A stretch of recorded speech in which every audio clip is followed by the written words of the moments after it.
جہنم میں بنا لے۔ اب یہ ساری جہتیں سامنے رکھو، مثلا پارلیمنٹ میں یا کسی کورٹ میں بیان کیا جاتا ہے کہ یہ سنت میں ہے، آگے کوئی کہے کہ سنت میں ہے تو ٹھیک ہے، لیکن میں تو یہ لکھتا ہوں، میں تو یہ فیصلہ کروں گا، میں تو یہ کرنے والا ہوں، تو یہ کتنا بڑا جرم ہے۔ لیکن ایک فرقہ ہے اہل قرآن کا کہ جن کا یہ نعرہ ہے کہ قرآن کافی ہے، قرآن کے علاوہ اور کسی چیز کی ضرورت نہیں۔ تو سرکار نے فرمایا میں پہلے تمہیں بتا رہا ہوں کہ تم نے اس کی بات نہیں ماننی، میں تجھے بتا رہا ہوں مجھے سنگل قرآن نہیں دیا گیا، مجھے قرآن بھی دیا گیا، اور قرآن کے ساتھ مجھے اسی کی مثل حدیث اور سنت کا خزانہ بھی عطا کیا گیا۔ توحید و رسالت کا نعرہ، توحید و رسالت کا نعرہ دنیا میں لگانے نکلے ہیں۔ بسم اللہ الرحمن الرحیم، رب اشرح لی صدری ویسر لی امری واحلل عقدۃ من لسانی یفقہوا قولی۔ رضیت باللہ ربا وبالاسلام دینا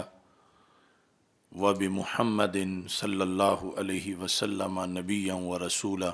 اللہ اکبر، اللہ اکبر، اللہ اکبر، لبیک لبیک